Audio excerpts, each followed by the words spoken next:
Okay, great. Well, I just introduce ourselves real quick. I'm Mike Silverman. I'm the sports director for the City Parks Foundation. We run free sports, arts, and education programs in parks all over New York City, including this program that we do for kids that Lacoste sponsors for tennis.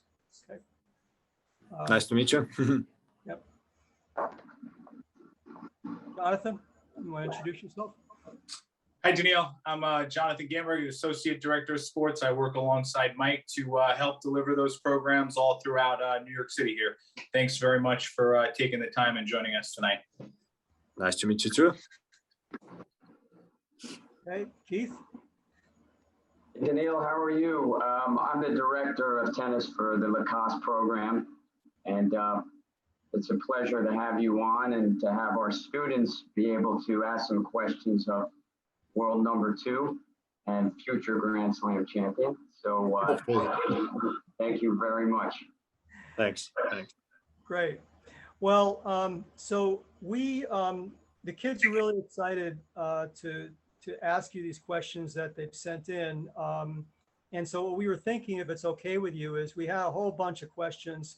I think some of them are pretty thoughtful. They're all pretty much related to tennis. And if it's okay with you, what we thought was we'd pick some, Keith and I sort of picked ones that we thought were the best ones. And if it's okay, we just kind of maybe trade off and each ask you a question, each, back and forth, if that's okay.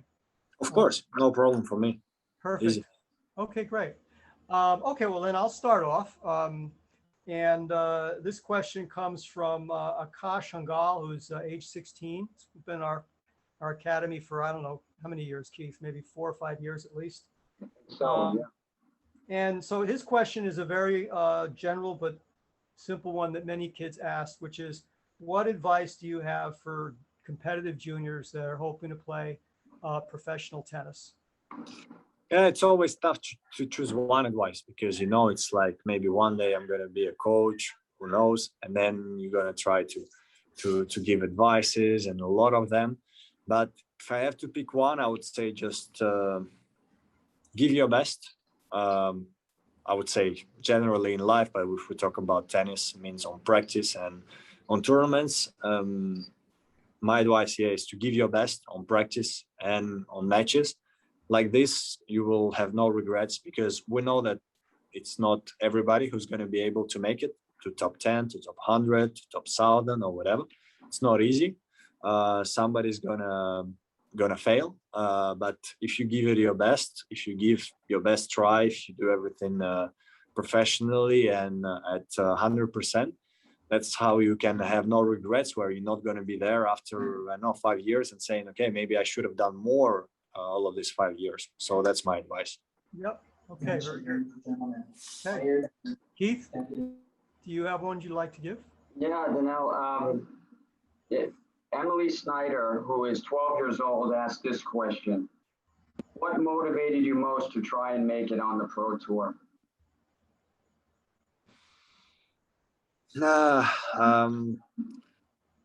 I think the competition itself, because, for example, I like playing PlayStation, or I don't know, let's say I play cards against my friends or whatever. I want to win. And it worked out this way that tennis was a big part of my life for a long time of my life. And so then there is, of course, a question, do I want to try to become a professional or not? And so for me, it was about trying to make it. So kind of trying to win.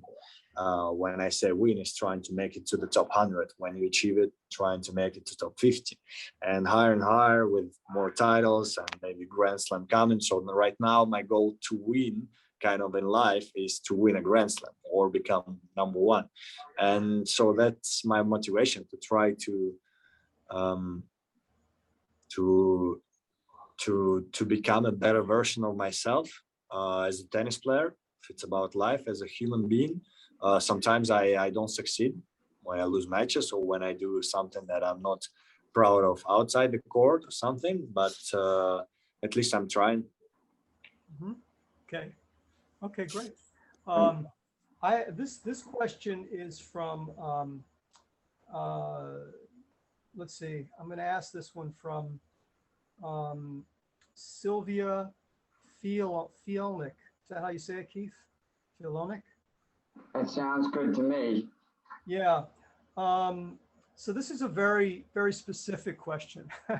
What what goes through your mind after you lose several points in a row? Is there any type of mental, you know, checklist that you do, or is your thought process the same? Is there any, you know, um,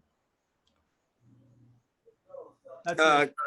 yeah, can you repeat it again, please? Yeah, what Get goes like through your to. mind when you lose several points, let's say 2, 3 points in a row, or even let's go further. Let's say you lose a few games in a row. Is there anything that you change, or is there any mental checklist you do, or any way you reset, or anything from a mental Yeah, standpoint? it depends on the situation, because sometimes, let's say you're up a break, and then in the same set you get down a break, or you're just losing a set and you're losing the break. Or sometimes, well, it doesn't matter if you're up a break and you lose 3 points on the other guy's serves. In men's professional tennis, it doesn't matter too much. So it can be tough, but you know, the most important thing about tennis is you need to try to win the next point. And you know, even me being a top player in the world, sometimes you can forget about it, because you're gonna start thinking, okay, how could I have lost the game before? I could have been already up. I could have been already close to winning a set or a match or whatever. But the most important is to win the next point, because you cannot change the past. You can only change the future. The same for the tennis match. And again, some matches, either you don't feel your best or your opponent is going to be better than you. You're not going to be able to win the next point. But that's what you have to try. So important. No, so true. Yep. Keith? Okay, we have a question from Alexander Hagu, 15 years old. And the question is, what is, in your opinion, the most important part of training to focus on? But I would add a little bit of color to that question. I'm sure when you were growing up at 12, 13, 14, you were focusing on much different things than you're focusing on now. And maybe you can run us through the progression, because these kids are 12, 13, 14, 15. So what they would be focusing on is probably a lot different than what you're focusing on now. So if you could give us a little color on your progression from a junior all the way up to now being a world-class, 2 in the world professional. Yeah, I'll give. Oh, sorry, there was an echo. I'll give my opinion on this case, because I think this is a kind of tough question, because every coach gonna say different things. So I can only give my opinion. If you ask me, I would say until you're 16, 17 years old, just enjoy playing tennis. Just enjoy life, enjoy playing tennis, because it's not your job yet. It's not like let's put it this way, it's not like you have to win the next match to make a living. So just enjoy playing tennis, enjoy practicing. I remember myself, I might have been a little bit later than some other guys going into pros and everything, just because until I was 16, 17, I was practicing not as professional as I am now, not as implicated, but that helped me also when I actually started to do it, to not be burned out, like to not, since 10 years old, I had some friends like this. And at 18, they said, well, I don't want to see a tennis racket anymore. I'm done. I've practiced all my life and everything. That was not my case. I was just, of course, I had tough moments, but I was pretty much, until I was 16, 17, I still had some talent. I was quite high in juniors. When I was on court, I was trying my best, but tennis was not taking my life away. Like, it was not like I was practicing 12 hours per day, which I'm probably doing now. And yeah, the other question is that at one point, starting 17, 18, 16, that's where you have to put tennis above everything if you wanna succeed as a pro tennis player. And that was kind of my story and my case, I would say. Great. Okay. So this is a very simple one. You've probably been asked this one quite a bit, maybe over the years, but who was your favorite? Oh, by the way, this comes from, let's give her credit. let's see, George Long, I think it is here. Who was your favorite tennis player or idol growing up? Yeah, I never had an idol because I always wanted, I don't like the idea of idol because I like to, let's say, respect and admire some players, but I don't want to copy them or be exactly like them. So I always wanted to be myself. And when I say this, maybe I would not have succeeded in tennis or whatever, but I just wanted to be, Daniil Medvedev, who either succeeded, either failed in anything. So I didn't want to be like, oh, that's this guy who wanted to be like Marat Safin and he didn't succeed or whatever. So, but it was definitely Russians, Roger, Rafa, Novak, Andy Murray, because they were playing their best tennis when I was growing up, when I was already playing futures, juniors, when I didn't play any tournaments yet, it was all about them. And of course, I always liked to watch Russians like Davydenko, Yuzhny, Safin.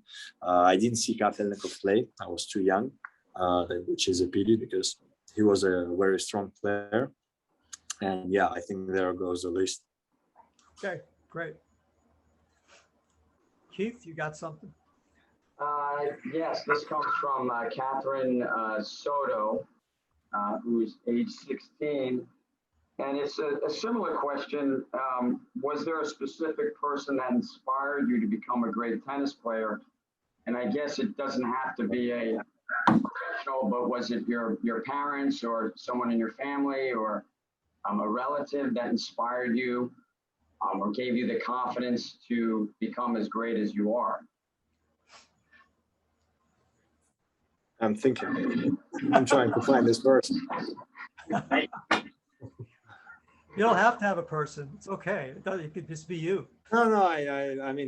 I would say my first coaches. I didn't have that many in my life, but I had a woman who's actually first rule, and that's I guess that's why I'm still playing. Was player wins a point if he hits one more ball over the net than his opponent. And of course, all my coaches, especially first ones in Russia. Then when I was 18, I went to France. They all were a big inspiration for me because otherwise I would not listen to them and I would never succeed. Okay. All right, I got a real specific question for you. What string and string tension do you use, and has it changed much throughout your career? Strings. I didn't change so much. So I was playing with another brand before. So with another brand of strings. Now I'm playing with Technofiber Razor Code 125. And the tension, was changing throughout the career, which is normal. But now I'm playing, I would say 22-22 or 21-22. And I've been playing it since a few years, and it seems like it's working not so bad. It is working. Keith? Okay, next question. Do you ever get nervous before an important tennis match? And if so, how do you perform well under pressure? I get nervous when I get something in my life, not only in tennis, which I haven't experienced before, so which is something new. I remember this moments being in the first, let's say, ITF junior final. I was super nervous. Like I won't be as nervous coming to a slam final now as I was that time. Same about playing your first Grand Slam junior, your first ATP Tour match, your first Grand Slam match. And actually, I think I get too nervous when I face something new. And so I usually didn't perform well on all these occasions. Didn't do my best. But the good thing about it that I learned and I know how to use this experience to be better next time. And so I will be completely honest, I don't ever get tight before a tennis match anymore.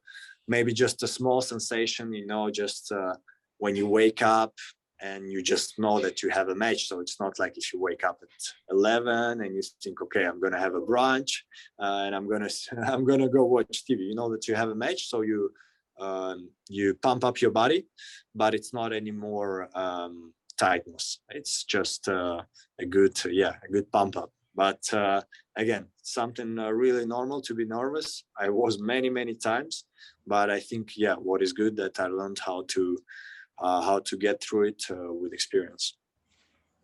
That's great. Right. Yeah, for sure. Okay, this one is from Kai Levinger. K, is it K? I think it's K, Keith, right? K or Kai? Kai. Kai. Okay. So question is, what do you do mentally on important points? Will you play aggressively or conservatively, or it just depends, you know? That's his question. That's where I like tennis, because it depends so much. Yeah. Depends so much on your opponent, on the moment of the match. And it's like before the point, well, I guess you have to decide, then it depends which shot you have. Okay, if you're going to have an easy shot, maybe it's not that smart to just push it, and you're going to have to go for it. But like many times I would say to myself, okay, do I feel my opponent tight or nervous before this point? If that's the case, probably I'm going to try to put the ball tough for him to hit, because when you get tight, you can also go really aggressive. So he won't be able to do it. And then I'm going to wait for the mistake from this box. But then there are some players where, okay, the guy, he doesn't get tight. He actually plays better on these important points. So you have to go yourself for some crazy shots. And sometimes you're not going to be right.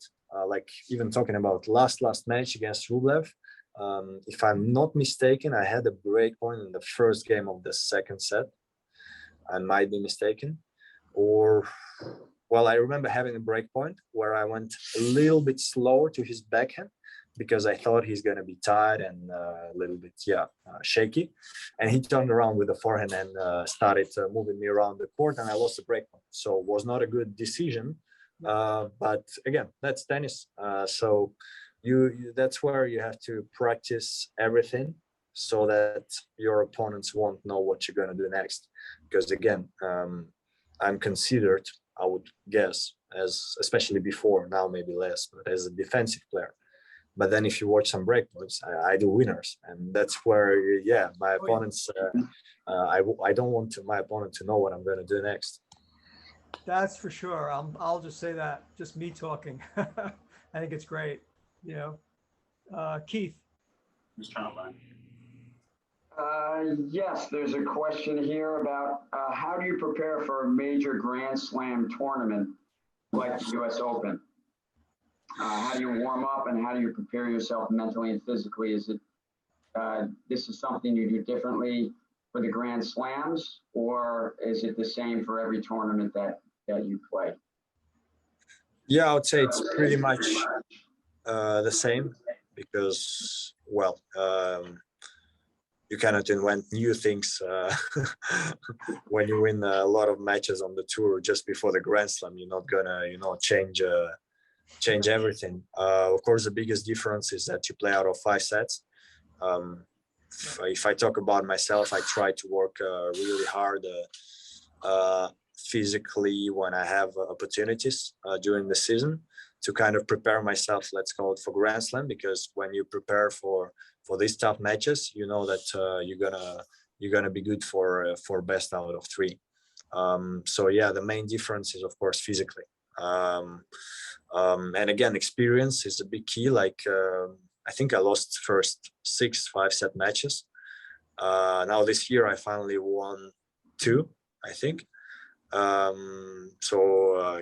It took me a long time to get used to winning in 5, but it's the same about everything, as I said before. So when I played my first year of Grand Slams, I lost everything first round, except the match against Stan Wawrinka in Wimbledon, but which is different energy, because you're the big underdog and just go for shots. So it's not really the same tennis as on the other matches.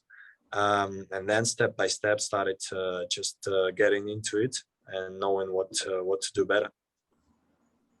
Great, thanks. Great. So Daniil, this is sort of a double question. It's sort of the same question from 2 kids. I'm just going to give their names: Joseph Soto and Shelly Ortovsky. They both have to do with off-court training. specifically leg work? Do you do any running? What kind of off-court training do you do for stamina? Just general idea of what you do off the court. Yeah, when I was younger, I was just doing, you run in a fast rhythm for 40 minutes or whatever. But of course, I always had physical coaches around me to give me these exercises. So because I never knew what to do exactly. Like, how do you know when you're 12 if you have to run for 130 or for 40 minutes, and with which pace? Starting to be into pros and also changing my physical coach, we started to do more specific work for tennis, which would not be just running for 30 minutes straight non-stop, but would be, for example, doing a 30 seconds run, 30 seconds rest, because that's what we do in tennis, kind of. Yeah. And yeah, basically I'm doing this if we talk about cardio and stamina. Yeah, when I say 30, it's not like jogging for 30 seconds and then just relaxing. So it's going full for 30 seconds, and then you're gonna see it's not easy to repeat. Yeah, for sure. Okay, Keith. Okay. What was the most helpful drill when you were a junior player? Was there one specific drill that you did, or a combination of drills that you felt was most useful in your development? I think as a junior, the more, even if I hated it when I was young, but the more balls you hit, the better. Like, of course, you have to take care of your health, because you won't be able to hit 10,000 forehand a day. You're gonna be injured for 1 year after, probably. But yeah, when you get older, you start to work on specific things which you think are gonna help you during the match, during important points. When you're younger, I would say just work on the quantity. Of course, trying to do it with quality, and that's where, yeah, you have to feel if you don't have any more juice or any more power, you have to just stop, take a break, and then come back. But I would say, yeah, it's about hitting a lot of balls. That's great. I just have a follow-up to that, if I can. I know you mentioned your first coach, who I think the quote you said was, "If you keep one more ball in than your opponent," which was a famous quote by Bjorn Borg as well. So we're really talking about consistency. And that's one of the things we emphasize at our program. And it's interesting because we live in a world right now where players hit the ball so big. Now we have a lot of juniors that are trying to do that. And in my opinion, they're trying to do that too early in their development, and they're making a bunch of mistakes. And I think it's very hard to dial that back. So it was great to hear you say that about consistency, because we've been focusing on that with a lot of the juniors. And I don't know if you want to elaborate more on the importance of that as developing as a player. Yeah, it's a bit tough to say, because I also know some players on the tour now who came really early on the tour. And I mean, they were one of the best juniors also, that's why, and were crushing the ball. Rublev, for example, I mean, he's my friend. He was crushing the ball since he was 8. He's still doing it. It has to be a good balance, because, as you say, if they want to hit strong the ball, but they put, I don't know, 5 out of 10, 4 out of 10, then, well, that's just not smart. Let's call it this way. Because again, Rublev, I know him since he was young. He could put full power 10 out of 10 on practice. Then you go in the match, you're a bit tighter and everything. So again, as a coach, probably you see your player hitting full power and putting everything in, you're going to be like, well, okay, works. But then if you don't, actually, when I was young, like really young, let's say 9, 10 years old, 11, I didn't have the technique, because I was not practicing enough to win with my power or with my spin or with some shots. But I always like to win. So many matches where my opponents would be stronger than me, I would just start lobbing, which every parent, because it's more about parents when you're young and coaches, hated me for this, because they were like, okay, that's not tennis, that's not tennis. That's I don't want to swear, but that's bad. That's not tennis. And I could beat some top guys like this. Some of them would still destroy me, but I could beat some. I was doing 3-hour 30 nonstop lobbing because I felt like I couldn't win otherwise. And it's about this. If you feel like you hit the ball very strong and you win matches and that's your game style, perfect, go for it. If you feel like you're missing consistency and you lose matches because you go just for some crazy shots for nothing, for twinners or whatever, then just stop doing it. Great, thanks. No, that's great. So this question, I've got a few more here. This question comes from, let's see, how can I say the name? Let's try and say it. I guess it's Kento Smith. So question is, as a junior, it's sort of a similar question. As a junior player, what were the most helpful drills? But I'm going to add to that is, with regard to you being a junior, would you say, what kind of emphasis would you put on drilling as opposed to live ball play or playing points, which we try to emphasize a lot, so that kids are actually playing tennis, right, as opposed to practicing tennis. I mean, do you have any thoughts on that in terms of junior development? Yeah, again, I'm not a coach, so everything I say might be wrong. I never know, but I can only say my opinion. My opinion is you need to try to find the right balance, because you have to play matches, you have to play other opponents, because tennis is one-on-one sport for all your life. Maybe doubles 2-on-2, but I can talk about singles. I'm not a good doubles player, maybe because of this. Singles is one-on-one, and you have to learn since you're young how to deal with it, because you have only your opponent and one of you is going to lose the match. That's what's crazy about tennis. There is no tie, so there is 50-50 in the beginning of the match. So it has to be the right balance where you have to have this competition, nerves and everything. But of course, when you're young, you need to work technique, you need to work, again, as I'm saying, quantity of balls. So yeah, the best probably is one practice with somebody, and one practice with the drills. Or if you're doing just one, just finish 30 minutes with some drills. Yeah. Okay. All right, we got a few more. I think a couple more left. Keith, you want to give one more? Sure. This is an interesting one. What do you think I should look for in a tennis coach? We change. Tell me, we change. That's from Sarah. Sarah, let's start as a junior. Let's say someone at 12, 13 years old. Is there any qualities that you'd say, you know what, this is what I like? Because I think till you are 16 or 18, till you start to become a pro and play futures or whatever challengers, has to be somebody who you're gonna respect. But when I say respect, you're still young, so it's probably the federation or whoever paying for the coach. So it's probably not you paying for the coach, maybe your parents. And you have to be a student. It's still the same in pros, but it's different. In pros, you need to, because you're gonna travel with a guy for maybe 45 weeks, you're gonna see him more than anybody in the world. It has to be your friend in a way. Some players actually travel with a friend more than the coach, and it's really important for mental health. But when you're young, you need to find somebody who you're going to respect and look up to.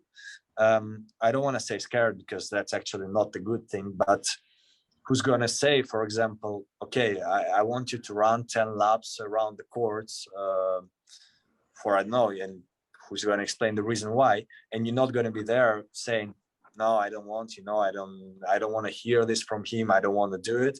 you need to say, okay, my coach said this, there is something behind. Again, I'm not perfect. I could argue with my coach. I could sometimes do something he wanted did. I could sometimes don't do something he wanted me to do, but still there was this respect, and yeah, I would say respect. Great. Okay, well, I think we're sort of on getting near our time limit. I'd like to end it with one more question, if I could, Go ahead. from, I'm gonna give her a shout out. So let's see. This one is, I'm gonna ask you the question, and then I know what the question is, and I'll find out who asked it. The question is, what is it like, oh, okay, this is from Oliver Wall, age 10, okay? Okay. What's it like being a professional tennis player, not just on tour, but just every day? I imagine there's a lot of travel, like you just said, involved is part of that answer, right? Say it again. Say it again. The question. What's it like being a professional tennis player every day? I mean, just your life. I mean, not just on the court or just practice, but just in general. That's what's it like? I mean, I mean, I'll even say, what is it also like being the #2 player in the world? I'd like to ask that too. I mean, because that's probably a little different also. Yeah. I mean, super tough to answer this question. Why? Because first of all, maybe I shouldn't say this, but it's definitely, how to call it, your life changes, and your vision on life on tennis changes when you go up higher and higher, because you become more calm with some things that could bother you if you're just on the verge of breaking top 100, or if you just finished being a junior, you don't really have sponsors or whatever, and you understand that for a few years maybe you're not going to get money by playing tennis, and you have to succeed. So there are a lot of problems which disappear when you become top 10 player, I would say, but what doesn't change is that it's your job. So probably if you want to stay at the top level, and when I say top, it can be top 10, it can be top 100, it can be top 200 or 300, you're probably gonna go like in office every day. You wake up at 8, you go to practice, you come back home at 6 in the evening, you eat dinner, you watch one episode of any series, and you go to sleep if you want to succeed, because you should not sleep too late. And yeah, it's like any other job. You just travel a lot, but also many times you're not going to see the country, because you're going to do hotel courts and stuff like this. So, but it's a lot of fun. And of course, when there was a pandemic, that's where we could feel it more, that how much fun is it to actually be a tennis player. Yeah. Well, I mean, look, Daniil, I just want to, on behalf of all of us, I just want to thank you for taking the time to do this. All our kids admire you. As I'm sure you know, you have a lot of fans here in New York, and we wish you all the best at the Open coming up. And we hope that, maybe, who knows, so one year, I don't know, we will have to invite you to come by and maybe drop by our program and, see our kids and hit a couple balls one day if your time permits. Maybe when they're not going to have such strict rules. Yeah, well, and listen, I want to thank Christina too, of course, and Lacoste for arranging this. Kids are going to be thrilled when they see this. They're really going to be perfect, especially the ones that we shouted out and the questions that you answered. So, with pleasure. Thanks, guys. Okay, Thanks, thank Daniil. you very much. Good luck. Good luck. We'll be Thank rooting you. for Thank you. Bye, guys. Bye. Bye-bye. All the best.